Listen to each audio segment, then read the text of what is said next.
Paper solution के एक और वीडियो में आप सभी का स्वागत है। इस वीडियो में आपको आरआरबी असिस्टेंट लोको पायलट का जो पेपर हुआ था 13 अगस्त 2018 को शिफ्ट 2 में, उसका मैथ का पूरे डिटेल में सॉल्यूशन कराऊंगा। तो वीडियो के लास्ट तक बने रहिएगा, तो सभी कॉन्सेप्ट आपको क्लियर होगा। तो अगर अभी तक आपने चैनल सब्सक्राइब नहीं किया है तो चैनल को सब्सक्राइब कर लीजिए और दोस्तों के साथ भी शेयर कर दीजिए, जिससे वो भी इस वीडियो का ज्यादा से ज्यादा लाभ उठा सके। तो चलिए शुरुआत करता हूँ क्वेश्चन नंबर 1 से। ये बॉड मॉस का क्वेश्चन है, सिंप्लीफिकेशन का क्वेश्चन है। तो इसमें बॉड मॉस लगाते हैं।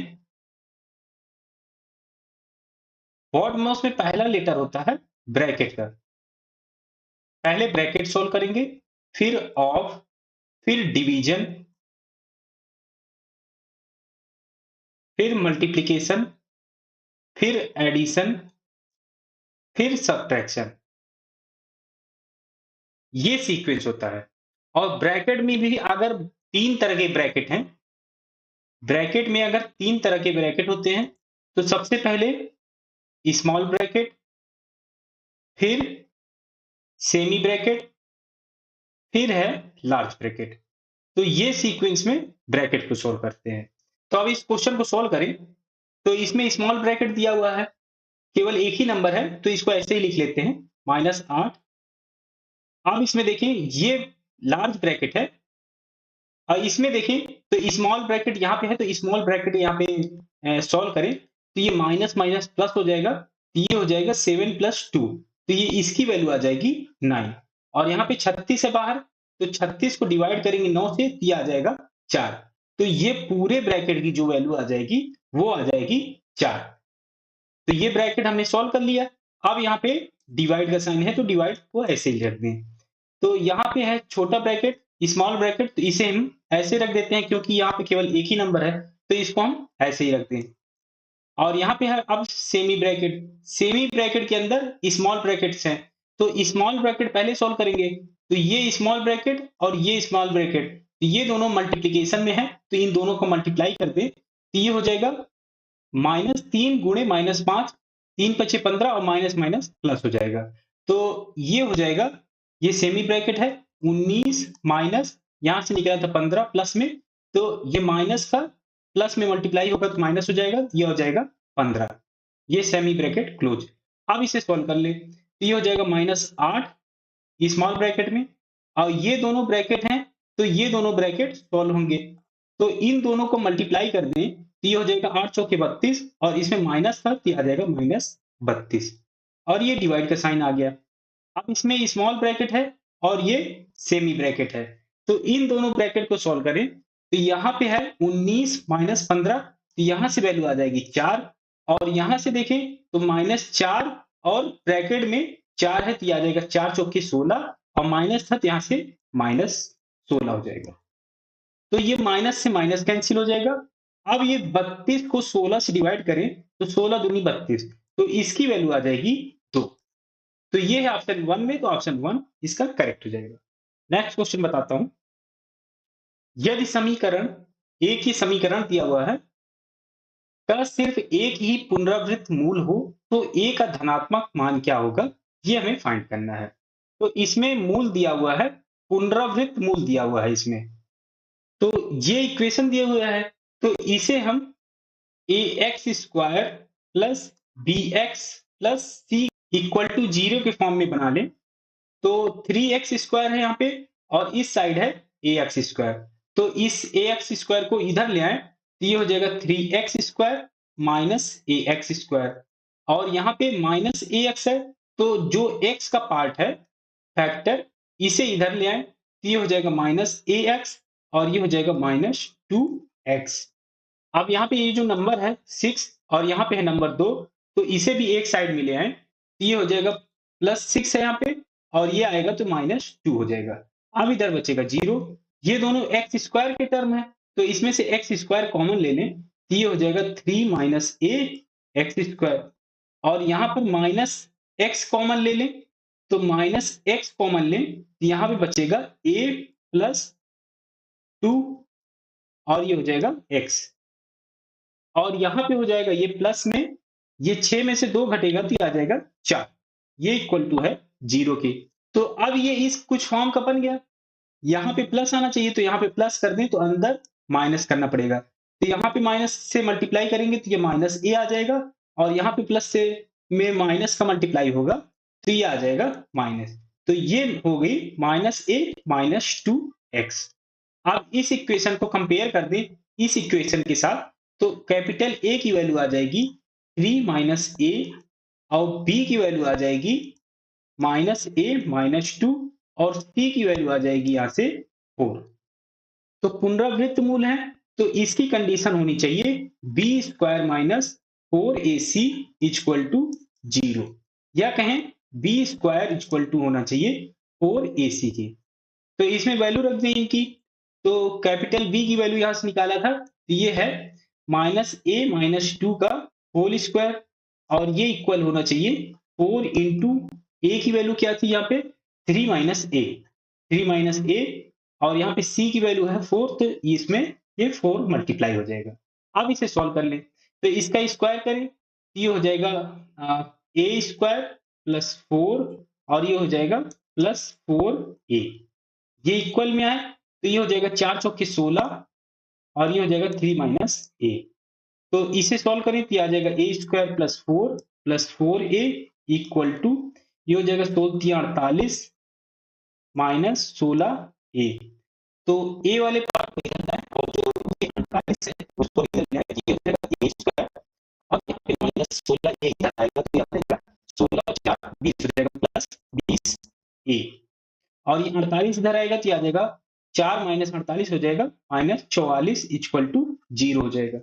तो इसका फैक्टर निकालना है ए का, तो इसे हम ऐसे पार्ट में तोड़ें कि उसका मल्टीप्लीकेशन -44 हो जाए और उसका एडिशन 20a हो जाए। तो ए स्क्वायर और इस 20a को हम लिख सकते हैं प्लस 22a माइनस 2a। इसके कोफिशिएंट का मल्टीप्लीकेशन -44 हो जाएगा, और ये ऐड होके 20a बन जाएगा। तो हम इसे ऐसे लिख सकते हैं, ये इक्वल होगा 0 के। अब इसमें a कॉमन ले लें, तो ये हो जाएगा a प्लस 22, और इसमें से -2 कॉमन ले लें, तो ये हो जाएगा a प्लस 22, और ये हो जाएगा इक्वल टू 0 के। अब इसमें से a प्लस 22 कॉमन ले लें, तो ये हो जाएगा a minus 2 equal to 0। a plus 22 को 0 के इक्वल करें तो a की वैल्यू आ जाएगी -22, और ऐसे ही a माइनस 2 को इक्वल करें 0 के तो ये आ जाएगा a इक्वल टू 2। तो a की दो वैल्यू आ गई, एक आ गई -22 और एक आ गई 2। इसमें पूछा क्या गया है कि a का धनात्मक मान क्या होगा। धनात्मक मान इसमें 2 है, तो इसकी वैल्यू आ गई 2, जो ऑप्शन ए 1 में है, तो ऑप्शन 1 करेक्ट हो जाएगा। नेक्स्ट क्वेश्चन बताता हूं। दो संख्याओं का गुणनफल दिया हुआ है 0.324। संख्याओं में से एक 1.2 है, तो दूसरी संख्या क्या है ये हमें फाइंड करना है। मान लेते हैं दूसरी संख्या x है, तो कहा गया कि दो संख्याओं का गुणनफल 0.324 है।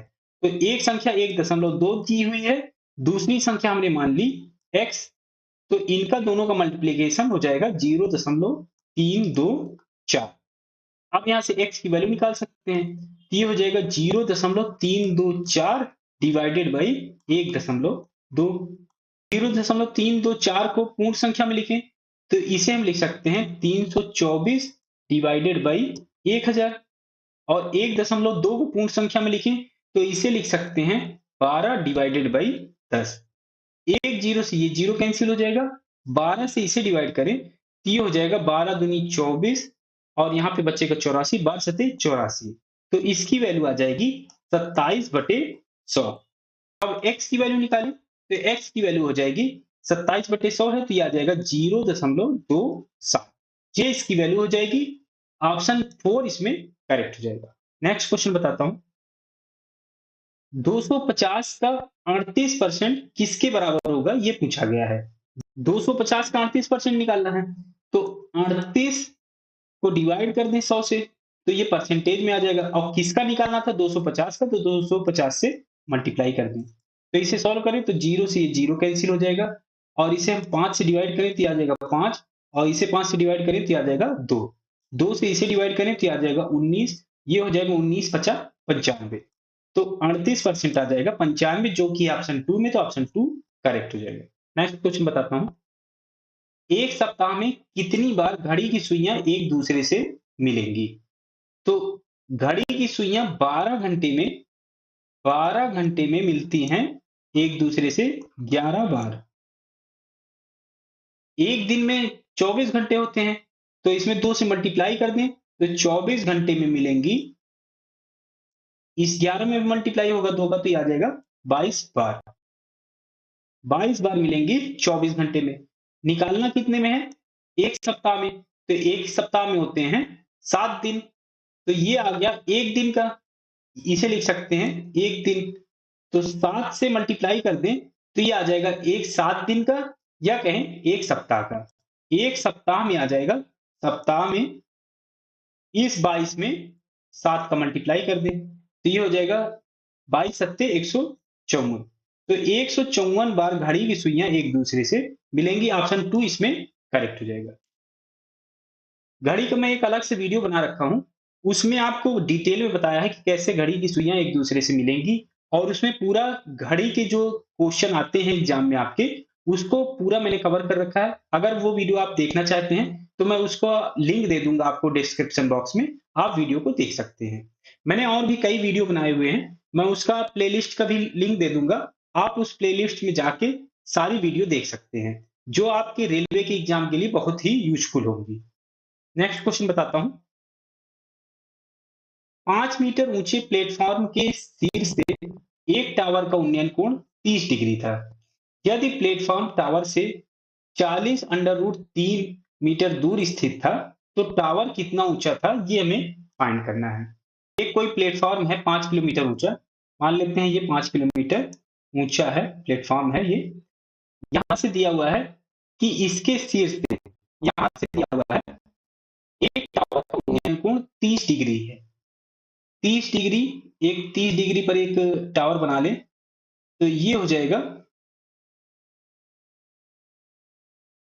तो यहां पे इसका कोण जो दिया हुआ है, ये दिया हुआ है कि ये 30 डिग्री है।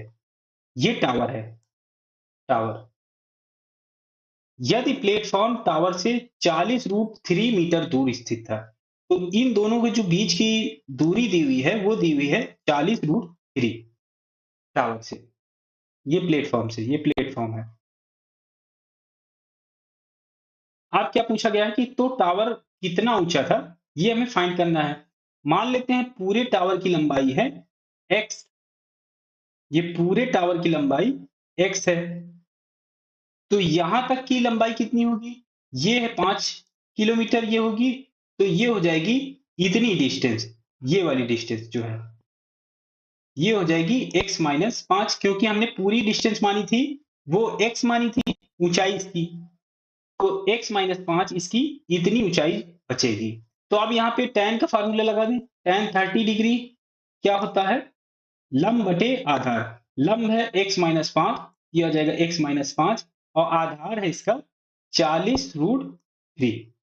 tan 30 की वैल्यू हो जाएगी 1/√3, ये इक्वल हो जाएगा x-5, और ये हो जाएगा 40√3। तो √3 से √3 कैंसिल हो जाएगा, और इसको क्रॉस मल्टीप्लाई करें तो ये आ जाएगा 40 इक्वल टू x-5। तो x की वैल्यू निकालें तो ये 40 में जुड़ जाएगा तो ये आ जाएगा 45, और ये किलोमीटर में था, और सॉरी मीटर में, यहाँ पे मीटर है सभी। ये पूरा जो दिया हुआ था ये मीटर में दिया हुआ था, तो ये आ जाएगा 45 मीटर। तो इसमें ऑप्शन 4 करेक्ट हो जाएगा। नेक्स्ट क्वेश्चन बताता हूं, गूथे हुए आटे में चीनी और आटे का प्रारंभिक अनुपात दिया हुआ है 2:7 था। इस गूथे हुए आटे के 9 किलो में जॉन ने कुछ और चीनी मिलाकर अनुपात को 2:5 बना दिया। तो जॉन ने बाद में कितनी चीनी मिलाई, ये हमें फाइंड करना है। तो पहले जो अनुपात दिया हुआ था उसका प्रारंभिक अनुपात ये दिया हुआ था 2:7। ये किसका किसका दिया हुआ था? चीनी और आटे का। शुगर और फ्लोर का जो अनुपात दिया हुआ था, ये शुगर है, और ये दिया हुआ था अनुपात फ्लोर से, आटे से। चीनी और आटे का, ये जो गूंथा हुआ आटा था ये 9 किलोग्राम दिया हुआ है। 2 पार्ट चीनी और 7 पार्ट इसमें आटा है। तो ये हो जाएगा टोटल पार्ट, 2 और 7 हो जाएगा 9। 9 पार्ट की वैल्यू है 9 किलोग्राम, 9 किलोग्राम। तो एक पार्ट की वैल्यू आ जाएगी 1 किलोग्राम। तो 2 किलोग्राम शुगर में 7 किलोग्राम आटा है, जो इनिशियल दिया हुआ था, इनिशियल में। अब कह रहा है कि कुछ और चीनी मिला दी जाती है। पहले चीनी थी 2 किलोग्राम, तो मान लेते हैं उसमें चीनी मिलाई जाती है x किलोग्राम, x किलोग्राम। तो 2 प्लस एक्स अपॉन ये जो आटा था 7 किलोग्राम, इसे हम डिवाइड कर दें तो अब हो जाता है इसका अनुपात 2:5। अब इसे क्रॉस मल्टीप्लाई कर ले, तो ये 5 इसमें मल्टीप्लाई हो जाएगा तो ये आ जाएगा 10, और ये हो जाएगा 5x, और ये इधर मल्टीप्लाई होगा 7 और 2, तो ये आ जाएगा 14। तो यहाँ से हम निकालें तो ये हो जाएगा 5x इक्वल टू 10 इधर जाएगा तो ये आ जाएगा 4। तो x की वैल्यू आ जाएगी 4/5, और ये किलोग्राम में था, तो ये हो जाएगा इसे हम डिवाइड करें तो ये आ जाएगा 0.8 किलोग्राम। तो यहाँ पे ग्राम में है, तो इसे ग्राम में बदलने के लिए 1000 से मल्टीप्लाई करना पड़ेगा। तो 0.8 में 1000 को मल्टीप्लाई करेंगे तो ये आ जाएगा 800 ग्राम। तो 800 ग्राम बाद में चीनी मिलाई जाती है, जिससे अनुपात 2:5 हो जाता है। तो इसमें ऑप्शन 3 करेक्ट हो जाएगा। नेक्स्ट क्वेश्चन बताता हूँ। यदि 1000 रुपए की राशि 3 वर्षों में 1331 रुपए हो जाती है, जो वार्षिक रूप से संयोजित होती है, तो प्रति वर्ष ब्याज दर कितनी थी, ये हमें फाइंड करना है। तो टोटल वैल्यू हो जाती है 1331। तो चक्रवृद्धि ब्याज इसमें पूछी गई है। चक्रवृद्धि ब्याज का फार्मूला लगा दें तो टोटल अमाउंट हो जाता है, total amount equal to P principal, जो पहले अमाउंट होगा, इनटू ये हो जाएगा 1 प्लस आर अपॉन 100 की पावर टी। इसमें आर है इंटरेस्ट रेट और टी है टाइम। तो टोटल अमाउंट हो गई 1331 रुपए, और पहले अमाउंट जो दी हुई थी वो दी हुई थी 1000।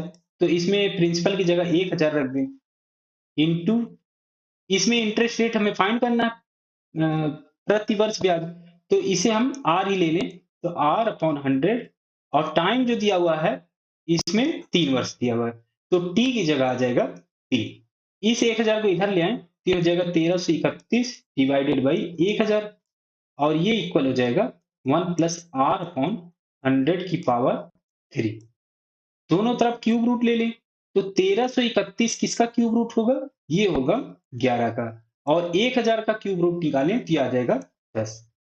तो ये हो जाएगा 1 प्लस आर अपॉन 100। 11/10 को लिख सकते हैं, 10 एकम 10 1, और ये हो जाएगा प्लस 1/10। तो ये हो जाएगा 1 प्लस 1 अपॉन 10, 11/10 को लिख दिया, और ये है 1 प्लस आर अपॉन 100। तो 1 से 1 घट जाएगा, 0 हो जाएगा। अब ये हो जाएगा 1/10 इक्वल टू आर अपॉन 100।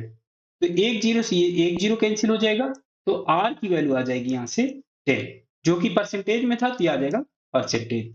तो इंटरेस्ट रेट आ गया ब्याज दर 10%, जो कि ऑप्शन 3 में था, ऑप्शन 3 करेक्ट हो जाएगा। नेक्स्ट क्वेश्चन बताता हूँ। 2250 रुपए पर 3% साधारण ब्याज प्रति वर्ष की दर से 2 वर्ष तक अर्जित ब्याज कितना होगा, ये हमें फाइंड करना है। तो साधारण ब्याज का फार्मूला लगा दें, तो सिंपल इंटरेस्ट का फार्मूला होता है P into R into T upon 100। P क्या है, प्रिंसिपल, जो अमाउंट पहले है 2250, तो 2250 यहाँ पे रख दें।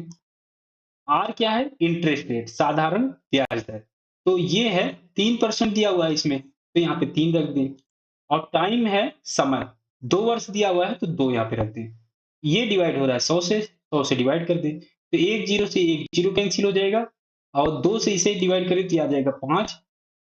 आप इस 5 से इसे डिवाइड करें तो ये हो जाएगा 4 पंचे 20, 5 पचा 25, ये आ जाएगा 45। 45 गुणे 3, ये आ जाएगा 135। तो सिंपल इंटरेस्ट आ गया, साधारण ब्याज आ गया 135 रुपए। ये इसका आंसर आ जाएगा, ऑप्शन 2 इसमें करेक्ट हो जाएगा। नेक्स्ट क्वेश्चन बताता हूं। 2 सही 3/5 का व्युत्क्रम क्या होगा, ये हमें फाइंड करना है, रेसिप्रोकल इसमें निकालना है। तो रेसिप्रोकल निकालने के लिए पहले इसे फ्रैक्शन नंबर में बदलना पड़ेगा, भिन्न रूप में। तो 2 सही 3/5 है, तो इसे भिन्न में बदलना है तो ये दोनों का मल्टीप्लाई हो जाएगा, तो ये हो जाएगा 5 दूनी 10, 5 दूनी 10, और जो अंश में नंबर होता है वो इसके साथ जुड़ जाएगा, और ये इसका हर जो यही था, तो यही हर यहाँ पे भी रखा जाएगा। तो अब इसे सॉल्व कर ले तो आ जाएगा 5 दूनी 10 और 3 13, 13/5। इसका रेसिप्रोकल निकालना है तो इनवर्स कर दे, तो 13 की जगह 5 और 5 की जगह 13, तो इसका रेसिप्रोकल आ जाएगा, या कहें व्युत्क्रम, तो ये हो जाएगा 5/13। ये ऑप्शन 3 में, तो ऑप्शन 3 करेक्ट हो जाएगा। नेक्स्ट क्वेश्चन बताता हूं। एक वृत्त में अंकित एक वर्ग और एक नियमित षट्भुज दोनों के क्षेत्रफलों का अनुपात क्या है, ये हमें फाइंड करना है। बहुत अच्छा क्वेश्चन दिया हुआ है इसमें। एक वृत्त है, इसमें एक वर्ग अंकित है और एक षट्भुज अंकित है, तो इन दोनों के क्षेत्रफल का अनुपात क्या होगा वो हमें फाइंड करना है। तो एक वृत्त में एक वर्ग अंकित कर दें, तो एक अगर वर्ग यहाँ पे बना दें, कुछ ऐसे टाइप का बनेगा। इसे आप वृत्त ही समझिएगा, थोड़ा सा ये पूरा गोल नहीं है, ये कुछ ऐसे बनेगा टाइप का। तो इसमें अगर मान लेते हैं रेडियस, त्रिज्या, रेडियस या बोले त्रिज्या, ये है आर, ये इसकी जो लंबाई होगी ये होगी वृत्त की व्यास, और व्यास हो जाएगा त्रिज्या का 2 गुना, ये हो जाएगा 2r। और ये वर्ग के लिए क्या होगा, ये होगा विकर्ण, विकर्ण होता है वर्ग का √2, और साइड अगर हम a मान ले वर्ग की, तो ये हो जाएगा √2a। तो √2a की वैल्यू आ गई 2r, तो यहां से a की वैल्यू निकालें, तो √2 से डिवाइड करेंगे तो आ जाएगा r, तो a की वैल्यू यहां से आ गई √2r। तो यहां से हम क्षेत्रफल निकालें, तो आप क्षेत्रफल निकाल सकते हैं इसका, क्षेत्रफल वर्ग का, तो ये हो जाएगा a स्क्वायर, और a की वैल्यू है √2r, तो इसका स्क्वायर कर दें तो ये आ जाएगा 2r स्क्वायर, तो वर्ग का क्षेत्रफल आ गया 2r स्क्वायर। अब इसमें एक नियमित षट्भुज अगर हम अंकित करें इस वृत्त में, एक वृत्त और ड्रा कर लें, इसमें एक षट्भुज बना दें,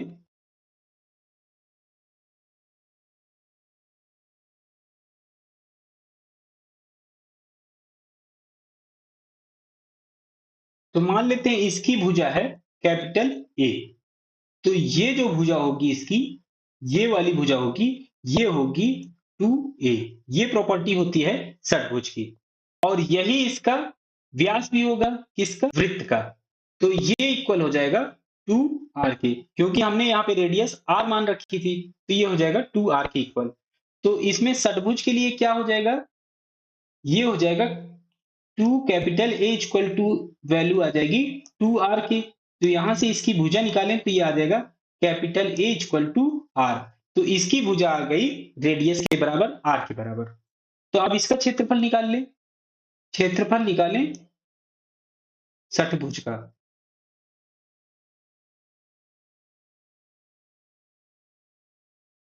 तो ये हो जाएगा 6 into √3/4 a capital A square.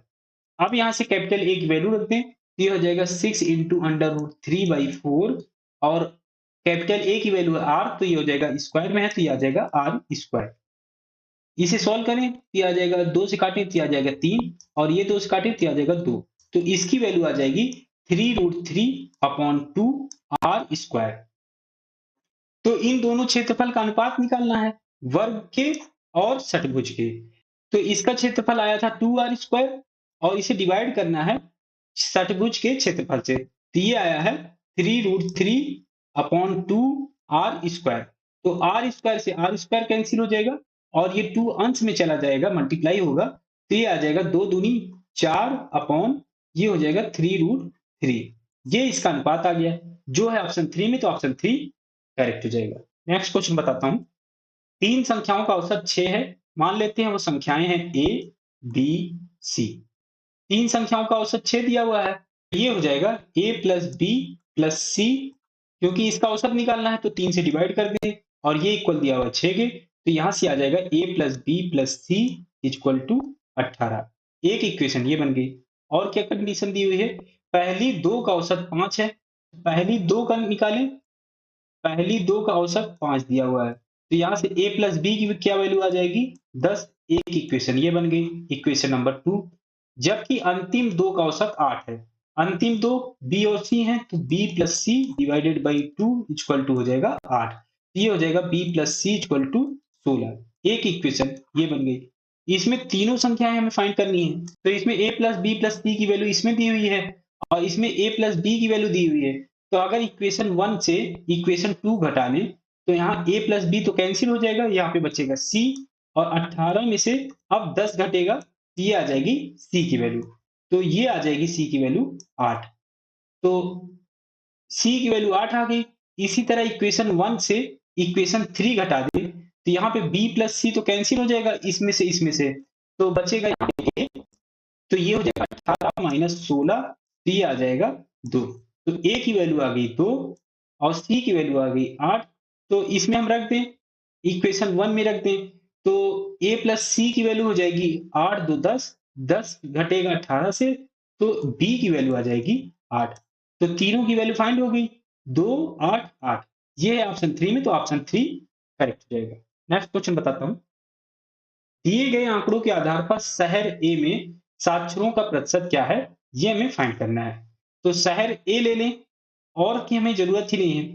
शहर ए है, सिटी ए दिया हुआ है, पॉपुलेशन दिया हुआ है 200 और लिटरेट जो साक्षर दिया हुआ है, ये साक्षर की वैल्यू दी हुई है, ये दी हुई है 150।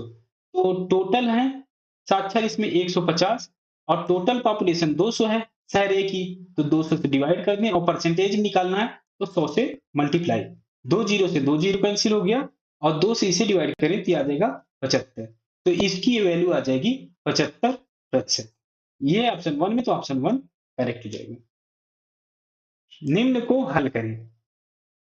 ये भी बहुत मस्त क्वेश्चन है, बहुत मस्त। तो इसमें पहले ब्रैकेट सोल्व करें, तो पहले ब्रैकेट सोल्व करेंगे। ब्रैकेट में भी इसमें ऑफ तो है नहीं, तो डिवीजन करें, तो यहाँ पे डिवीजन है ये, तो 12 को डिवाइड करें 3 से, तो इसकी वैल्यू आ जाएगी 4। 4 अब इसमें मल्टीप्लाई करना है, क्योंकि इसमें जो अगला सीक्वेंस है वो है मल्टीप्लीकेशन का, तो 4 का मल्टीप्लाई होगा 8 में, तो ये हो जाएगा 24 डिवाइडेड बाई, ब्रैकेट में था ये 20 माइनस यहाँ पे 4 और यहाँ पे मल्टीप्लीकेशन में 8 है, ये हो जाएगा 8 चौके 32। तो अब इसे सॉल्व कर लें, ये हो जाएगा 24 डिवाइडेड बाई 20 में से 32 घटाएंगे तो आ जाएगा माइनस 12, 12 से डिवाइड करेंगे तो 2 आ जाएगा, यहाँ पे माइनस है तो ये आ जाएगा माइनस 2। इसमें ऑप्शन 4 करेक्ट हो जाएगा। नेक्स्ट क्वेश्चन बताता हूं। यदि sec theta plus tan theta की वैल्यू 4 दी हुई है तो sec theta minus tan theta की वैल्यू क्या होगी, ये हमें फाइंड करना है। तो इस तरह के काफी क्वेश्चन आते हैं, जैसे होता है sec square theta minus tan square theta होता है 1 के, तो ये कुछ A square minus B square का टाइप का फार्मूला बन रहा है। तो A square minus B square होता है A minus B into A plus B, तो इसमें भी ऐसे ही फार्मूला लगा दे, ये हो जाएगा sec theta minus tan theta into sec theta plus tan theta, और ये इक्वल है 1 के, तो यहाँ पे 1। और sec theta plus tan theta की वैल्यू यहाँ पे दी हुई है 4, तो यहाँ पे अगर हम 4 रख दें तो ये हो जाएगा sec theta minus tan theta into ये हो जाएगा 4 और ये इक्वल 1 के है, तो यहाँ से हम वैल्यू निकालें sec theta minus tan theta हो जाएगा 1/4, तो ये हो जाएगा 0.25। ये ऑप्शन 3 में, तो ऑप्शन 3 करेक्ट हो जाएगा। नेक्स्ट क्वेश्चन बताता हूं। इसमें 19 गुणे 23 की वैल्यू दी हुई है 437, तो 190 गुणे 0.023 की वैल्यू क्या होगी, ये हमें फाइंड करना है। तो जैसे इसमें दिया हुआ है 19 गुणे 23 की वैल्यू दी हुई है, तो इसे भी जिसकी वैल्यू हमें इसमें फाइंड करनी है, इसे भी 19 गुणे 23 के फॉर्म में बना लें। तो 19 190 दिया हुआ है, तो इसे 19 बनाए तो ये हो जाएगा 19 गुणे 10 और गुणे इसे 0.023 को 23 के फॉर्म में बनाएं तो इसे हम लिख सकते हैं 23 डिवाइडेड बाई 1000। तो ये इसके फॉर्म में कन्वर्ट हो जाएगा। अब इसे हम लिख सकते हैं 0 से 0 कैंसिल हो जाएगा और ये हो जाएगा 19 गुणे 23 और ये हो जाएगा डिवाइडेड बाई 100। 19 गुणे 23 की वैल्यू यहाँ पे दी हुई है 437, तो यहाँ पे रख दें तो ये हो जाएगा 437 डिवाइडेड बाई 100। तो 100 से डिवाइड करें तो इसकी वैल्यू आ जाएगी 4.37। ये ऑप्शन 3 में, तो ऑप्शन 3 करेक्ट हो जाएगा। नेक्स्ट क्वेश्चन बताता हूं। दो वाल्व ए और बी एक नापदान को क्रमशः 37.5 मिनट और 45 मिनट में भर सकते हैं। यदि वाल्व ए और बी दोनों खोले जाते हैं तो वाल्व बी को कितने समय बाद बंद कर दिया जाना चाहिए जिससे नापदान 30 मिनट में भर जाए। तो ए भर सकता है 37.5 मिनट में और बी भर सकता है 45 मिनट में। दोनों वाल्व खोले जाते हैं शुरुआत में, ए और बी दोनों खोले जाते हैं और बी को कुछ समय बाद बंद कर दिया जाता है। मान लेते हैं एक्स समय बाद उसे बंद कर दिया जाता है जिससे नापदान 30 मिनट में भर जाता है। तो नापदान 30 मिनट में भर जाता है, बी एक्स टाइम तक खुला होता है जबकि ए खुला होता है पूरे 30 मिनट तक। तो इसमें ए ने भरा 30 मिनट तक, तो ये हो जाएगा 30 डिवाइडेड बाई 37.5 और बी ने भरा एक्स टाइम तक जो कि हमें फाइंड करना था, तो एक्स डिवाइडेड बाई 45। तो ए और बी ने पूरे नापदान को भर दिया तो पूरा काम हो जाएगा 1 के बराबर। तो अब इसमें सॉल्व कर ले, तो इसे हम सॉल्व करें 30/37.5 को, तो 7.5 से ये कटेगा तो ये आ जाएगा 4 और ये 7.5 से कटेगा तो ये आ जाएगा 5। तो ये हो जाएगा 4/5 प्लस x/45 और ये इक्वल है 1 के। तो 4/5 इस साइड ले आए तो ये हो जाएगा x/45 और ये हो जाएगा 1 माइनस 4/5। तो ये हो जाएगा 5 में से 4 घटेगा तो ये आ जाएगा 1/5। तो x/45 की वैल्यू आ गई 1/5। 5 से इसे डिवाइड करें आ जाएगा 9, तो x की वैल्यू यहाँ से आ जाएगी 9। ये मिनट में था, ये आ जाएगा मिनट, 9 मिनट। तो इसमें 1 ऑप्शन करेक्ट हो जाएगा। नेक्स्ट क्वेश्चन बताता हूं। यदि बहुपद, ये एक इक्वेशन दिया हुआ है कि मूल दिए हुए हैं 3 और 4 हैं, तो a और b क्रमशः किसके बराबर होंगे, ये हमें फाइंड करना है। इसका डायरेक्ट फार्मूला होता है, इसमें जो कोफिशिएंट होगा माइनस एक्स का वो इक्वल होगा इन दोनों जो मूल दिए हुए हैं इसके एडिशन के इक्वल। तो इसका एडिशन हो जाएगा 3 और 4 को जोड़े तो ये 1 की इक्वल हो जाएगा 3 प्लस 4, तो ये हो जाएगा a की वैल्यू आ जाएगी 7 और जो इसमें b होगा ये कोफिशिएंट, तो b की वैल्यू हो जाएगी ये जो मूल दिए हुए हैं इसका मल्टीप्लीकेशन। तो ये हो जाएगा 3 गुणे 4 तो ये आ जाएगा 12। तो a की वैल्यू आ गई 7 और b की वैल्यू आ गई 12। तो इसमें ऑप्शन 1 करेक्ट हो जाएगा। 11 जनवरी 2018 को गुरुवार है, 11 जून 2019 का दिन क्या होगा ये हमें फाइंड करना है। तो 7 दिन के बाद जो दिन होता है वही दिन रिपीट होता है। और एक साल की बात करें, एक वर्ष में अगर वो नॉन लीप ईयर है, नॉन लीप ईयर है तो उसमें एक हम ऐड कर देंगे। किसमें ऐड करेंगे, जैसे ये गुरुवार है तो एक साल बाद अगर वो नॉन लीप ईयर बीच में आता है तो वो हो जाएगा शुक्रवार, एक दिन उसमें बढ़ा देंगे। अगर ये वर्ष लीप ईयर होगा तब क्या करेंगे, तब उसमें 2 दिन बढ़ाएंगे। तो अगर इसमें देखें 2018 को, तो 2018 जो है वो नॉन लीप ईयर है तो इसमें हम बढ़ाएंगे 1, तो गुरुवार की जगह हो जाएगा ये शुक्रवार। तो 11 जनवरी 2019 को होगा शुक्रवार या बोले फ्राइडे। लेकिन हमें फाइंड क्या करना है, 11 जून 2019 का। तो 11 जनवरी में 20 दिन जोड़ देंगे तो पूरा जनवरी कवर हो जाएगी, तो 20 दिन और जोड़ना पड़ेगा और जनवरी के बाद फरवरी है। फरवरी में 2019 में 28 दिन होंगे, तो ये 28 दिन और जोड़ दें उसमें। और क्या करना पड़ेगा? मार्च का भी पूरा दिन जोड़ना पड़ेगा। तो मार्च में होते हैं 31 दिन, तो 31 और जोड़ना पड़ेगा। ऐसे ही अप्रैल में 30 दिन होते हैं, तो 30 और जोड़ेंगे। फिर मई आएगी, 31 दिन इसके जोड़ेंगे। फिर जून तक हमें 11 जून का दिन निकालना है, तो 11 इसमें और जोड़ना पड़ेगा। तो 7 दिन के बाद वही दिन रिपीट होता है, तो 7 से इसे डिवाइड कर दें इन सभी नंबर को। तो 7 से इसे डिवाइड करें, तो ये हो जाएगा 7 दूनी 14, तो यहाँ पे जो शेषफल बचेगा वो आ जाएगा 6। 7 से इसे डिवाइड करें तो 7 चौके 28, यहाँ पे बचेगा 0। 7 से इसे डिवाइड करें तो यहाँ पे बचेगा 3, और इसे डिवाइड करेंगे 2, इसे करेंगे तो 3, और इसे करें तो 7 एकम 7 4 11, तो ये बचेगा 4। अब इसे जोड़ लें, तो ये हो जाएगा 6 3 9, तो 11 11 3 14 4 18। तो 7 दिन के बाद ये फिर से रिपीट हो रहे हैं, तो 7 से इसे और डिवाइड कर दें, तो 7 दूनी 14, और ये बचेगा 4।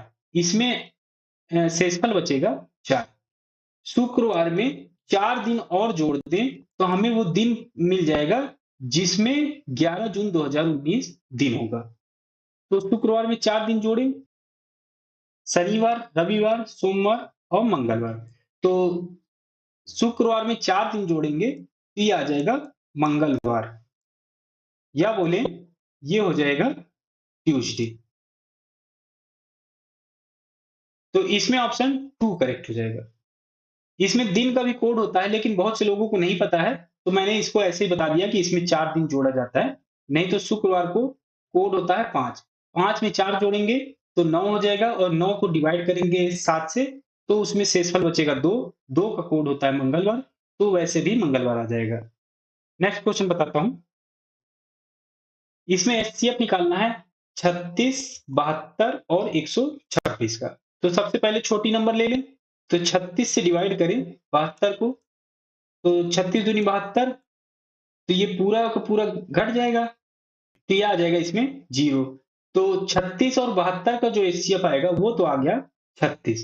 अगर ये 36 से ये जो नंबर बची 126, ये भी डिवाइड हो जाती है पूरी की पूरी, तो इसका एचसीएफ 36 हो जाएगा। और नहीं डिवाइड होती है, तो इसके अकॉर्डिंग जो भी एचसीएफ आएगा वही इसका फाइनल एचसीएफ हो जाएगा, इन तीनों नंबर का कंबाइंड। तो 36 से इसे डिवाइड करें, तो 36 दिया 108, यहाँ पे बचेगा 18। तो अब इस नंबर जो 18 आई है शेषफल, इसे हम ये नंबर को डिवाइड करेंगे जो यहाँ पे हमने लिख रखा। तो 36 से डिवाइड करें, 36 को डिवाइड करें, ये आ जाएगा 18 दूनी 36, तो ये पूरा पूरा घट जाएगा, तो ये आ जाएगा 0।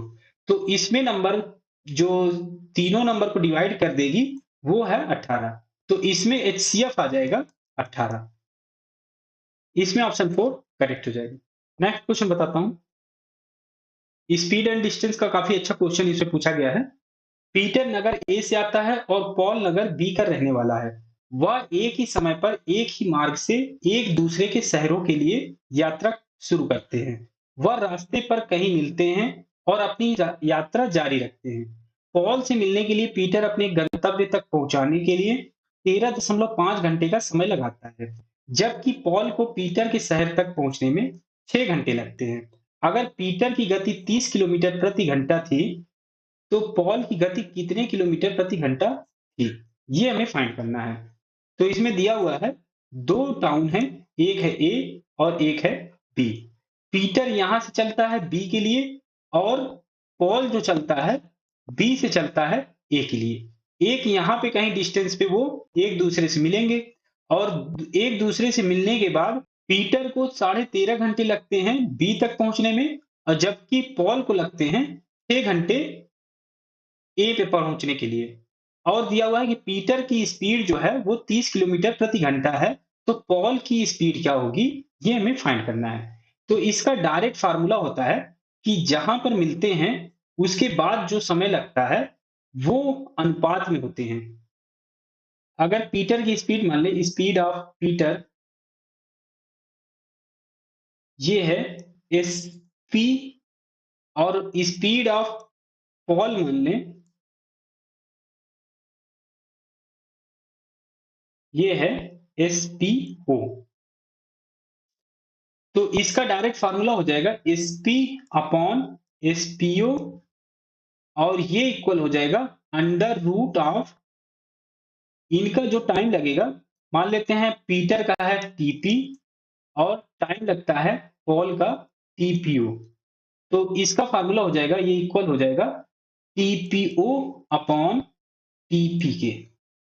तो इसमें अब इसकी वैल्यू रख दें, तो पीटर की स्पीड थी 30 और पॉल की हमें फाइंड करनी थी, तो यही रख दें SPO, और इसमें TPO पॉल की जो टाइम दिया हुआ था वो दिया हुआ था 6 घंटे, तो यहाँ पे 6 घंटे रख दें, और यहाँ पे पीटर का स्पीड टाइम दिया हुआ था 13.5 घंटे।